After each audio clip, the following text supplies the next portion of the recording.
Hi, Matt Toms here with another one chart lesson. This time we are breaking down the song Blackbird by the Beatles off the White Album. Very, very famous and awesome guitar finger-picking song that most guitarists will want to learn at one stage or another. It's almost like a rite of passage. It's been taught, and there are many tutorials online for this song. It's been taught many times.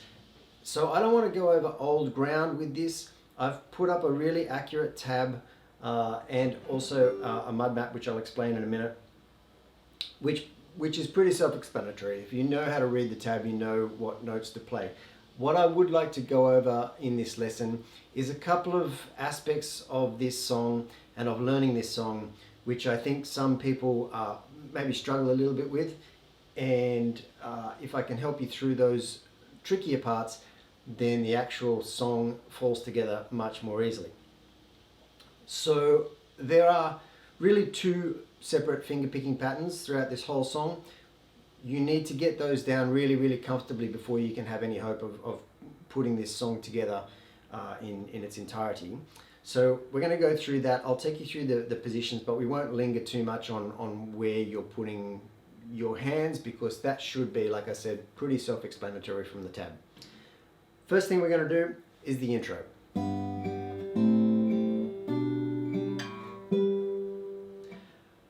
This section, you're pinching the E and the B strings together with your thumb and your second finger.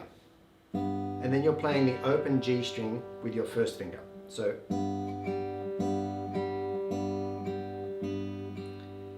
now your very first position, this song is in the key of G, by the way. In your very first position, you're playing the third note on the E string with your thumb and the open B string, followed by the open G string.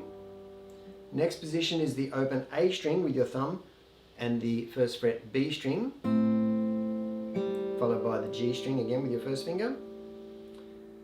Then the third little position there we've got is the second fret A string with your thumb and the third fret B string with your second finger.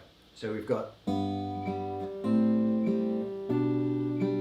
once you've done that, you slide all the way up to 10 on the A string and 12 on the B string.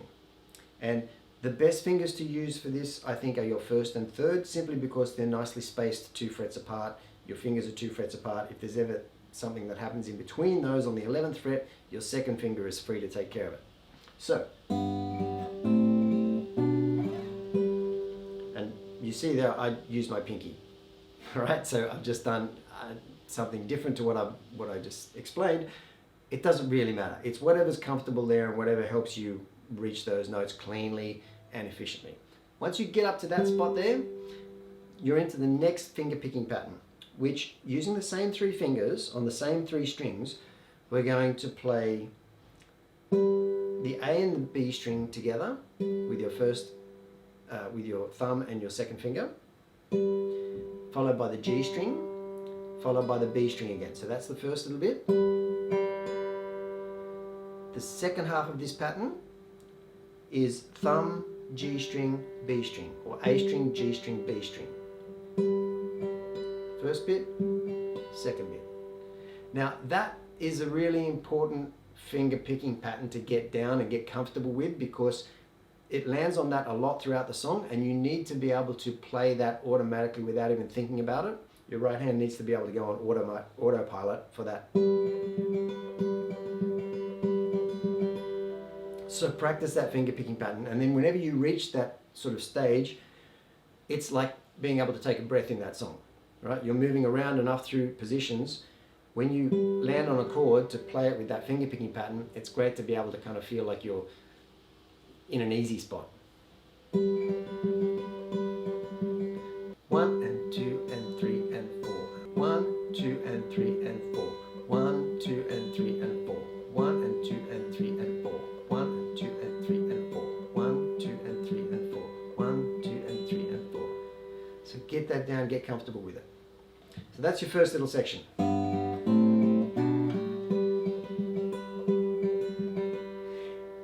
The next little section is something that I after a recent conversation with someone, I thought that I could contribute something to this conversation by helping people play this in as efficient way as possible. Some people go,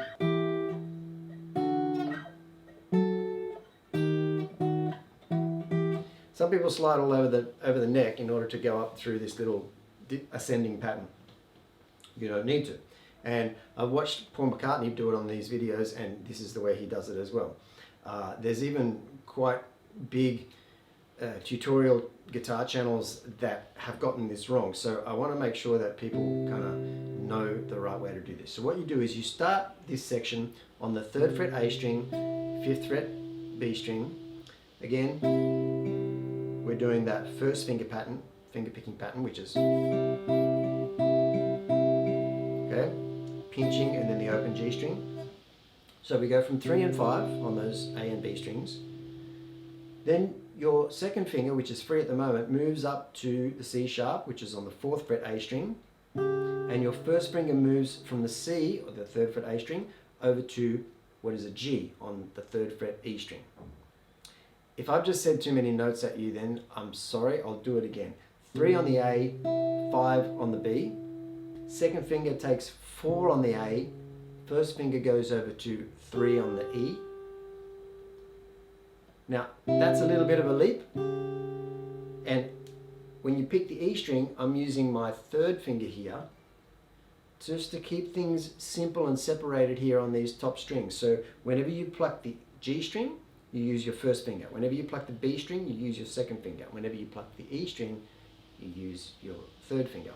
And if you can discipline yourself enough to keep that going throughout the song, it actually makes things much, much easier because your hand can stay in a constant position above the strings. Like anything, it takes a little bit of work to get it right the first time, or to get it right at the start, to get your fingers obeying your brain, as it were. But if you can do that, it makes everything afterwards much, much easier and much more efficient. So, again, when we move the positions, and we're picking up with our 3rd finger on the E string, then we move up 2 frets and do exactly the same thing again. So 5 and 7 change over to 6 and 5. So we've gone,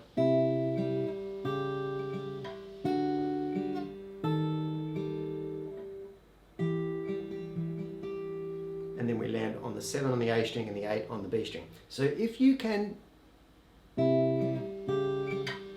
get that little progression flowing nice and smoothly, it saves you going up and down the neck, changing positions too much. And it's a much more efficient way of doing it. And it's the way Paul McCartney plays it, so it's got to be the good way, right? Practice that, because that is the bit that can that can tangle you up and slow you down on this piece of music. I think it's the symmetry between that position and this position that makes it more efficient in the end and easier to remember and easier to play. Then you land on there, next finger picking pattern, number 2, drop down to 6. All these numbers are on the tab.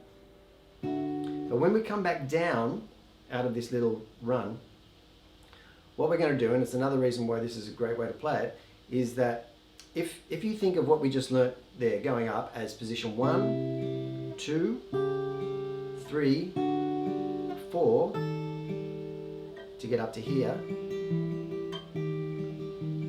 then on the way back down we go to position 3, position 2, position 1, and then we keep going.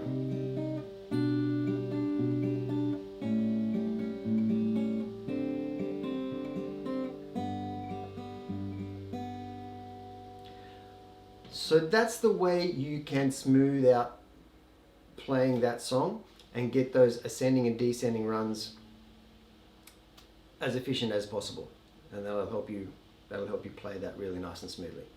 Now, the other thing I want to address with this song is it took me a long time to get this song together. I learned it twice actually. Once when I was younger and I was sort of starting up on guitar, I learnt this song, and then pretty promptly forgot it because I never actually got the whole format of the song memorized, and so I stopped playing it, and then it slipped out of my brain, and I've come back to it recently and have been able to kind of block it out, sort of chart it out into a bit of a mud map, which I've included on the links below, so you can download that as well as the tab.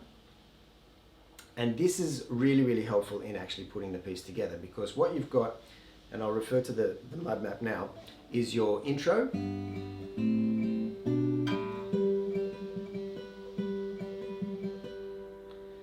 the verse, blackbird singing in the dead of night, take these broken wings and learn to fly all your life. You were only waiting for this moment to arrive. At the end of that first verse, it does what I call ending A, which is just a short little descending run.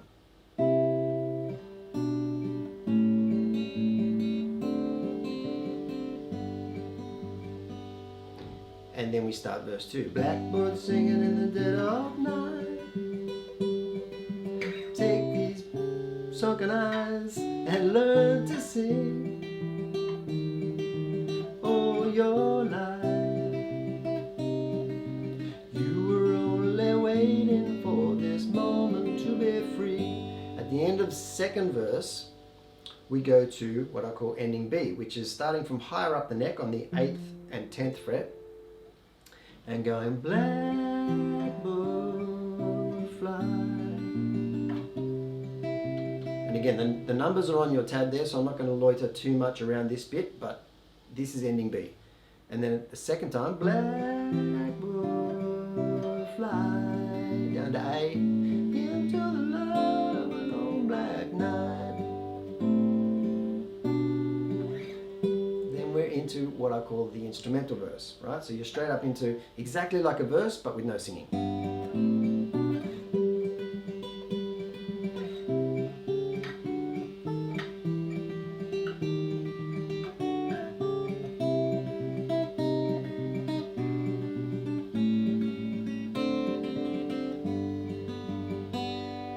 Followed by ending B. Blackbird fly. Blackbird fly into the dark of a long black night. This little short run up to a pause. This is where we do basically the intro again. Stay on this chord and take as long as you want to slow down. It's about 3 bars in the actual song, but it's slowing down. The important thing is that you actually just slow down at your own pace, come to that pause.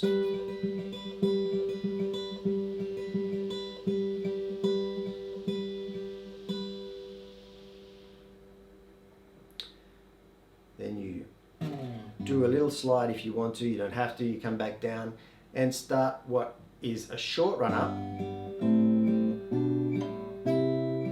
But then once we get to there, we're turning around and coming back down and finishing it with what I call ending A, which we did before.